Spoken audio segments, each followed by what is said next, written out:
M1 M2 અને M3 દળવાળા M1 M2 અને M3 દળવાળા 3 અલગ પદાર્થોને O બિંદુથી સ્થિર સ્થિતિમાંથી મુક્ત કરતા જમીન પર પહોંચતા તેની ઝડપ અનુક્રમે ખાલી જગ્યાના સમપ્રમાણમાં હોય. મુક્ત પતન પહેલા તો સ્થિર સ્થિતિ છે એટલે પ્રારંભિક વેગ 0 છે.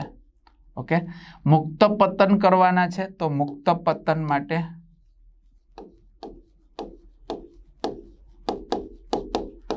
ગતિનું સમીકરણ શું છે મિત્રો? x is equal to v0t plus 1/2 gt square મુક્ત પતન માટે. ઓકે, તો v0 0 તો x is equal to 1/2 gt square.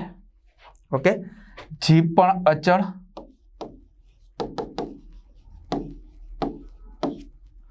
હે ને, તો x પ્રપોઝનલ ટુ t સ્ક્વેર એટલે કે અંતરથી સમય પર આધારિત રાખે. અને બીજું ઝડપની વાત કરી લઈએ તો બીજું સમીકરણ છે v is equal to v0 plus gt. Okay, ચાલો v0 0 તો v is equal to gt, g અચળ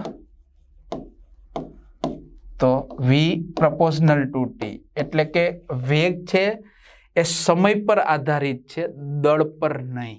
અહીંયા દળ આપ્યા છે, સમય અચળ જ છે તો ઝડપ એ અચળ. તો આના પરથી કહી શકાય કે આના પરથી મુક્ત પતન કરતા પદાર્થની ઝડપ સમય પર આધારિત છે, દળ એમ પર નહીં. માટે કહી શકાય કે v1 જેમ v2 જેમ v3 ઇઝ ઇક્વલ ટુ 1 જેમ 1 જેમ 1 is the right answer. Okay, ખ્યાલ આવી ગયો મિત્રો? તો 1 જેમ 1 જેમ 1 option is she is the right answer. ચાલો રેડી મિત્રો? એક ટાવરની ટોચ પરથી નેક્સ્ટ ક્વેશ્ચન. એક ટાવરની ટોચ પરથી મુક્ત પતન પામતો પદાર્થ, એક ટાવરની ટોચ પરથી મુક્ત પતન પામતો પદાર્થ 4 સેકન્ડમાં જમીન પર પડે છે. રેડી? તો આ ટાવરની ઊંચાઈ કેટલી હશે? ઓકે, ચાલો આ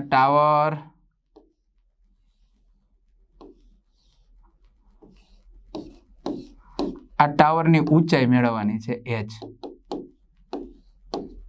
અહીંથી પદાર્થને મુક્ત પતન કરાવવાનો છે નીચે, એટલે સિમ્પલ વાત છે. એનો પ્રારંભિક વેગ કેટલો હોય? 0.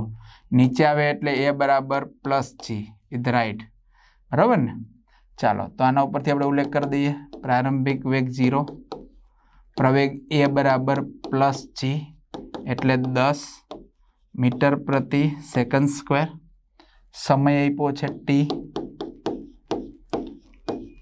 4 સેકન્ડ. તો ટાવરની ઊંચાઈ કેટલી હશે? h. ચાલો બહુ સિમ્પલ.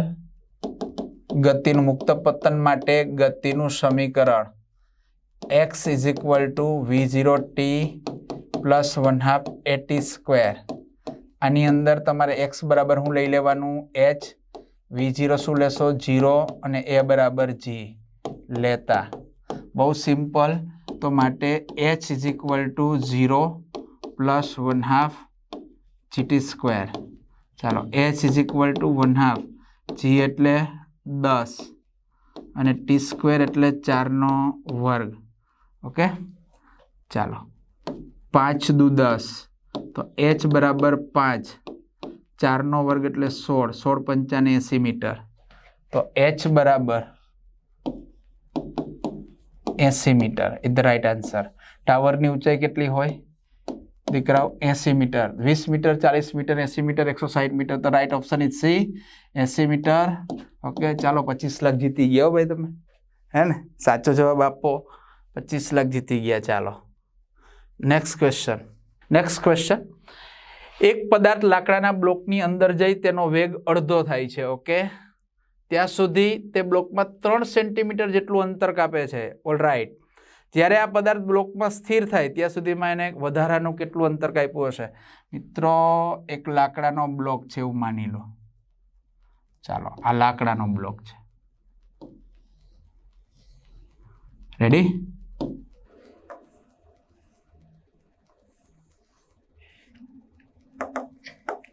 અહીંયા વેગ છે v0. અહીંથી 3 સેન્ટીમીટર દૂર જાય ત્યારે એનો વેગ થાય છે v0/2. ઓકે, હવે આ પદાર્થ જ્યારે સ્થિર થાય, ચાલો x અંતર કાપીને એ સ્થિર થાય છે ત્યારે એનો વેગ થઈ જાય છે 0. શું થઈ જાય છે? 0. તો ત્યાં સુધીમાં વધારાનું અંતર કેટલું કાપ્યું હશે? બરાબર ને? તો વધારાનું અંતર આપણે x મેળવવાનું છે. વધારાનું અંતર શું મેળવવાનું છે? તો પહેલા તો બ્લોકમાં જ્યારે દાખલ થાય છે ત્યારે A થી B પર સુધી પહોંચવા વેગ અડધો થાય છે, તો પહેલા પ્રવેગ મેળવવો પડે. ચાલો, AB વિભાગ માટે ગતિનું સમીકરણ મૂકો. AB વિભાગ માટે ચાલો ગતિનું સમીકરણ શું છે? AB વિભાગ માટે v² - v0² બરાબર 2ax માં ધ્યાન આપજો. આની અંદર જો v એટલે અંતિમ વેગ v બરાબર શું મૂકશો? v0/2. ઓકે, v0 તો v0 જ. ચાલો, એ રહેવા દો. અને x બરાબર શું મૂકશો? 3 સેન્ટીમીટર. ચાલો, 3 મૂકી દો, એ એપ્લાય કરી દો. રેડી? તો શું મળશે? ચાલો, v² એટલે v0/2 નો વર્ગ માઇનસ v0² બરાબર 2. બરાબર છે? અંદર જો વેગ ઘટે છે એટલે પ્રતિ પ્રવેગ એટલે a બરાબર -a મૂકવું પડશે. હા, a બરાબર શું મૂકવું પડશે? -a. ચાલો, -a અને x એટલે 3. ચાલો, v0²/4 minus v0² is equal to -6a. Ready? ચાલો, 4v0² માઇનસ કેટલું થશે? 4v0². આ 4 ને ગુણાવો.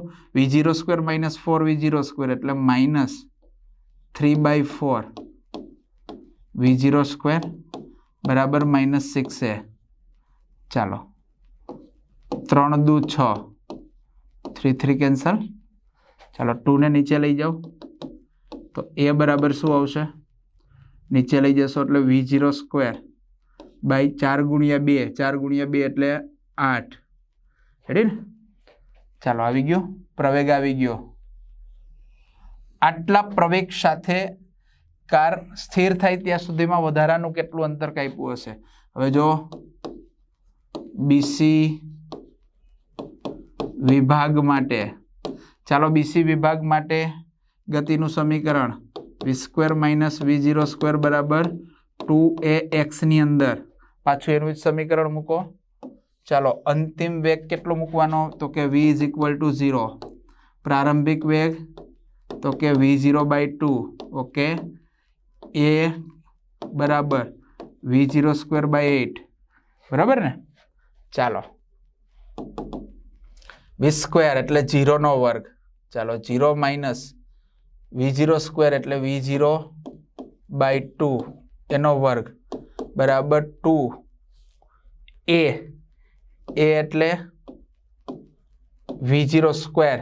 અહીં માઇનસ આવશો, માઇનસ મૂકવું પડશે ને, -a છેદમાં 8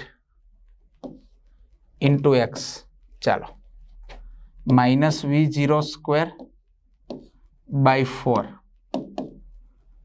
2 into minus v0²/8 into x 4 ગુણ્યા 2.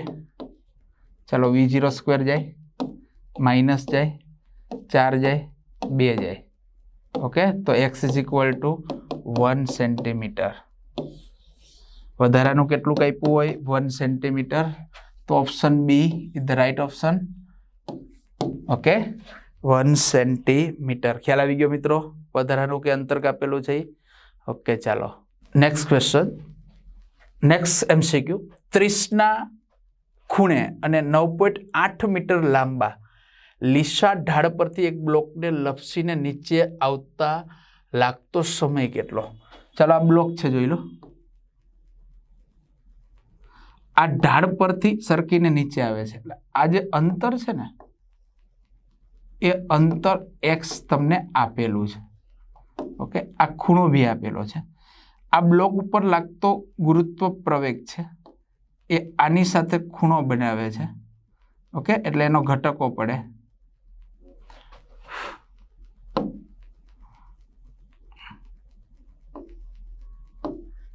g sin થીટા અને g cos theta. Okay, g sin theta અને g cos થીટા. રેડી? ચાલો, તો આપણે જે દિશામાં ગતિ કરતો હોય એ જ દિશામાં ગુરુત્વ પ્રવેગનો ઘટક લેવો પડે. એટલે આપણે કયો લેશું? ગતિ માટે જવાબદાર ઘટક g sin થીટા પ્રવેગ. રેડી ને? એટલે એ બરાબર તમારે આકૃતિ પરથી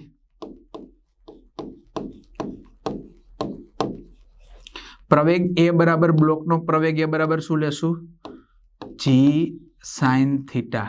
ઓકે, g આપેલો નથી એટલે 9.8 મીટર પ્રતિ સેકન્ડ સ્ક્વેર. ઓકે, સાથે સાથે થીટા આપ્યું છે, થીટા 30. રેડી ને? અને x આપ્યું છે 9.8 મીટર. તો સમય મેળવવાનો છે, બ્લોકને ઢાળ પરથી નીચે આવતા સમય. અહીંયા પ્રવેગ ગુરુત્વ પ્રવેગનો કયો ઘટક જવાબદાર છે નીચે આવવા માટે? g sin theta. ઓકે, એટલે પ્રવેગ g sin થીટા. ચાલો, હવે અંતર આપ્યું છે, સમય મેળવવાનો છે. જ્યારે ઢાળ ઉપરથી ગબડે છે, અહીંથી ગબડે ત્યારે પ્રારંભિક વેગ કેટલો હોય બ્લોકનો? તો કે v0 બરાબર 0. તો અહીં v0 બરાબર 0 લો. રેડી? ચાલો, ગતિના સમીકરણનો ઉપયોગ કરો. ગતિનું સમીકરણ શું? તો કે x = v0t પ્લસ 1/2 at². આ સૂત્રની અંદર તમારે v0 0 લેવાનું છે અને a બરાબર લેવાનું છે g sin થીટા. રેડી ને? ચાલો, તો x = આ 0 થઈ જશે એટલે 0 1/2 g sin theta into t². x = 1/2 g sin theta 30 into t². ચાલો, કિંમત મૂકી દો ને પછી ટીને સૂત્રનો કરતા બનાવી દઈએ. x એટલે 9.8 બરાબર 1/2 9.8 sin 30 એટલે 1/2. ઓકે, ચાલો, 1/9/2 એટલે 9 = 4.9 into 1/2 t². ચાલો, આને નીચે લઈ જઈએ તો 1/2 t² બરાબર 9.8 છેદમાં 4.9. 98 ભાગ્યા 49 2. રેડી? ચાલો, આ 2 ને અહીં લઈ જાઓ તો t² બરાબર 4, તો t બરાબર 2 સેકન્ડ. ચાલો, બ્લોકને ઢાળ પરથી તળિયે આવતા કેટલો સમય લાગશે? 2 second. Option is 1/2 second, 2 second. Yes, right. Option B 2 second એ સાચો જવાબ છે. ઓકે મિત્રો, ખ્યાલ આવી ગયો? ચાલો, નેક્સ્ટ. ગીરના જંગલમાં બેઠેલો સિંહ. ગીરના જંગલમાં બેઠેલો સિંહ સાવજો ફાડી ખાય. શું ખાય? ફાડી ખાય. મિત્રો, ગીરના જંગલની અંદર ઘણા બધા સિંહો છે. ક્યારેક વિઝિટ લેજો. સાસણ ગીરની અંદર બહુ નેચરલ પ્રકૃતિ માણવાનો એક અનોખો આનંદ તમને આ જંગલની અંદર આવશે. કદાચ તમારા ભાગ્યમાં હશે તો સિંહ પણ મળી જશે.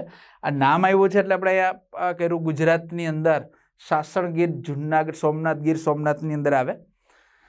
તો ગીરના જંગલમાં બેઠેલો સિંહ એક ગાયનો પીછો શરૂ કરે છે. ઓકે, ત્યારે તેમની વચ્ચેનું અંતર 50 મીટર છે. ઓલરાઈટ. પીછો શરૂ થયા પછી 5 સેકન્ડમાં તેમની વચ્ચેનું અંતર 5 મીટર છે. 5 સેકન્ડમાં અંતર કેટલું છે? t બરાબર 5 સેકન્ડ. રેડી ને? t1. ત્યારે અંતર x1 બરાબર 5 મીટર છે. ચાલો 5 મીટર જેટલું ઓછું થાય છે તો 10 સેકન્ડમાં કેટલું અંતર ઓછું થાય? t2 બરાબર 10 સેકન્ડ. ત્યારે અંતર કેટલું ઓછું થાય? પછી તમારે એ અંતિમ અંતર અને પ્રારંભિક અંતર વચ્ચેનો તફાવત લેવો હોય તો તમને મળી જશે. ચાલો તો અહીંયા જો ગાય બેઠી જ છે, સી પણ બેઠો છે, એટલે પ્રારંભિક વેગ આપણે 0 લઈ લેશું. ઓકે, ચાલો ગતિનું સમીકરણ સીધું કે x is equal to v0t plus 1/2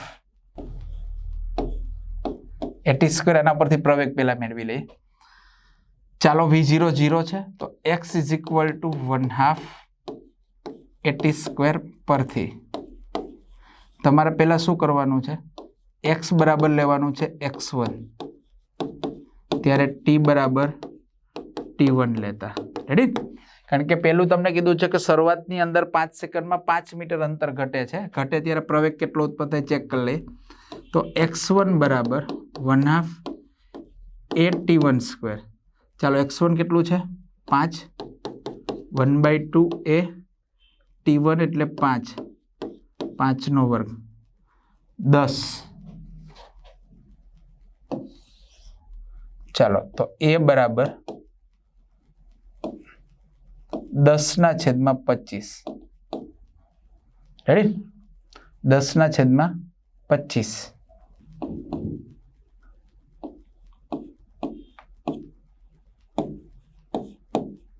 ચાલો તો પ્રવેગ આવી ગયો.